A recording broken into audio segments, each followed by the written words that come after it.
Okay, I'm sorry about the way the last one ended. I just wanted to be able to shift over to here. I think some of you are pretty strong in solving equations and may have gotten J11 done in under about 20 minutes or so. You're the same kids who I think can really put some time in here and make sure that you understand how to transfer verbal situations and context-based problems into equations.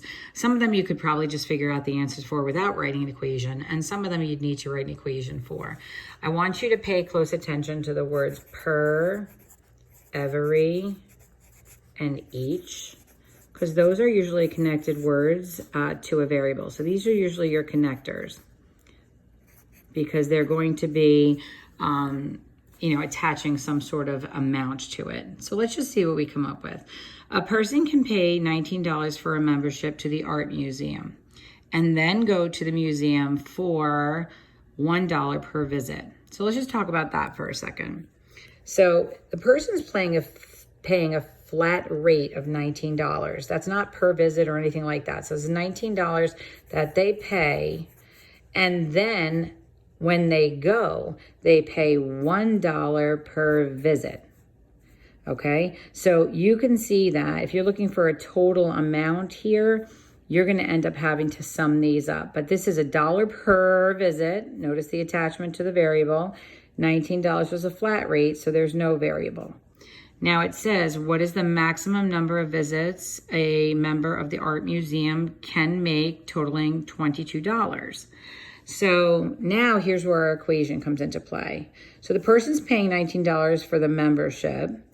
Then he gets $1 per visit, and they can't go over $22 because I said the maximum was $22. That's a one-step equation, guys. All you have to do here is subtract. So it looks like this person can get in 3 visits, right? So we're going to put 3 in. And we'll take a look at this next one. So Austin has 15 plants. He already has 15 plants. So your flat rates and your initial amounts are the same. Those are your constants. So any sort of initial fee, flat rate, one-time payment, that's all going to be a constant. Okay, so he already has 15 in his backyard, and he can also grow 1 plant with every seed. So we've got 1 plant, hear that word every, with every seed. Seed packet he uses. With 32 seed packets, how many total plants can he have in his yard? All right, so what are we saying? So he's already got 15, so 15 already exists. He can get 1 plant with every seed packet he uses. So that's 1 per S for seed. All right, so the 15 plants plus the 1 per seed packet, and they've got 32 seed packets. So this one is actually like, you're actually looking for the end result on this one. They want the total. And we're going to replace the seed packet because they gave us that amount.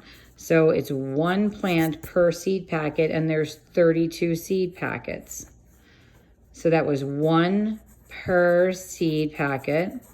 They told us there were 32 seed packets. So we should have 15 plus 32. So the total amount of plants that he could have would be 47 plants in his backyard. So you see how they put the constant at the end of that. All right, let's take a look at this. This will be the last one I show you, and then I'll stop and I'll go up to the higher levels and see what's there, and I'll pick up one more time for those of you that'll get this far. So Ella earns $2 for every, per, each. Those are your connectors.